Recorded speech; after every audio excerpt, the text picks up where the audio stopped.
নমস্কাৰ সকলোকে মোৰ ইউটিউব চেনেলটোলৈ আজি মই বনাব লৈছোঁ চিকেন কাৰী ভাবিলোঁ আপোনালোককো অকমান দেখাওঁ আহকচোন চাওঁ এই চিকেন কাৰীটো ঘৰুৱা দুটামান বস্তুৰে সহজৰে কেনেকৈ টেষ্টিকৈ বনাব পাৰোঁ চাওঁ আহক এই চিকেন কাৰীটো বনাবলৈ কি বস্তুৰ প্ৰয়োজন হ'ব আৰম্ভ কৰোঁ ভিডিঅ'টো আহক মই লৈছোঁ মিডিয়াম সাইজৰ দুটা পিয়াজ ৰুকি লৈছোঁ কেঁচা জলকীয়া 4টা আদা নহৰু শুকান জলকীয়া 7-8টা মিট মছলা গোটা জিৰা দালচেনি ইলাচি তেজপাত আৰু চিকেন এতিয়া মই চিকেনখিনি হালধি অকমান আৰু নিমখ অকমান দি অলপ দেৰি মেৰিনেট কৰি মেলি থৈ দিম নিমখ অকমান দি দিছোঁ এতিয়া এইখিনি থৈ দিম অলপ দেৰি মেৰিনেট কৰি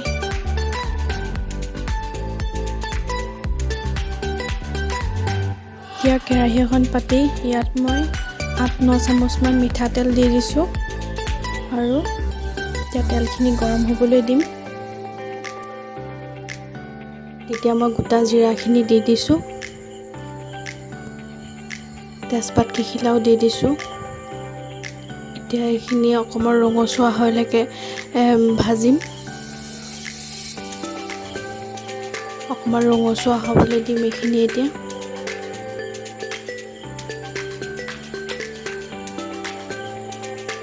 ইয়াত এতিয়া পিয়াজখিনি দি দিম পিয়াজখিনিও অকমান ৰঙচুৱা হোৱালৈকে ভাজিম অকণ ব্ৰাউন কালাৰ হোৱালৈকে অকমান ভাজিম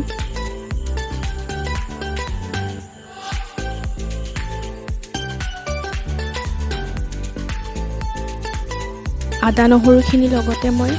কেঁচা জলকীয়াকেইটাও খুন্দি দিছিলোঁ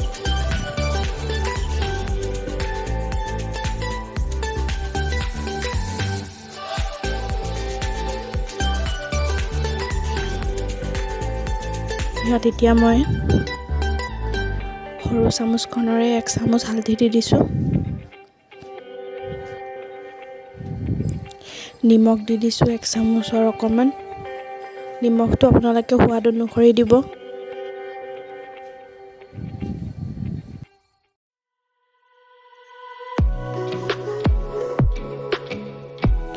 পিয়াজখিনি ভজা হৈ গ'ল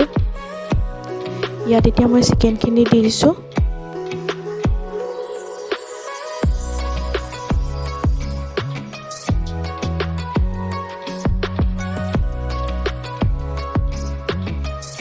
এতিয়া জুই ফ্লেমটো কমত দি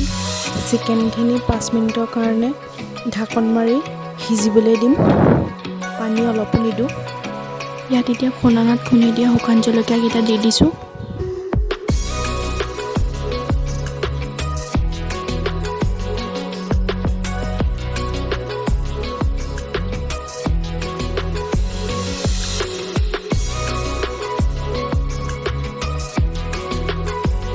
মই কালাৰটোৰ কাৰণে কাশ্মীৰী ৰেড চিলি পাউডাৰ অকমান দি দিছোঁ নিদিবও পাৰে কোনো কথা নাই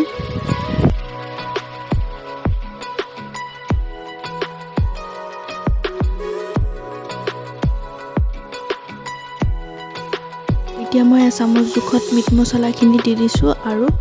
5 মিনিটৰ কাৰণে ঢাকন মাৰি ৰাখিম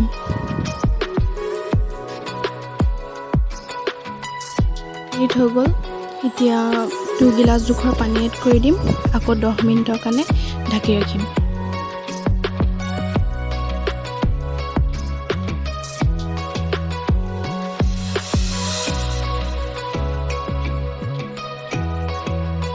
দহ মিনিট হৈ গ'ল এতিয়া ইয়াত ইলাচি দালচেনিখিনি খুন্দনাত খুন্দি লৈছিলোঁ গুড়ি কৰি লৈছিলোঁ এতিয়া এইখিনি দি দিছোঁ আকৌ 5 মিনিটৰ কাৰণে ঢাকি ৰাখিম এইখিনি আমাৰ এতিয়া হৈ গ'ল চাওক ধুনীয়াকৈ হৈ গ'ল এতিয়া আপোনালোকক চাৰ্ভ কৰি দেখাম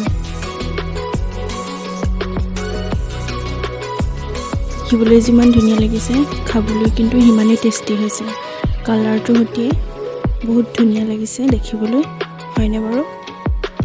ভিডিঅ'টো যদি ভাল লাগিলে লাইক শ্বেয়াৰ কৰিব নাপাহৰিব আজিলৈ আহিছোঁ ধন্যবাদ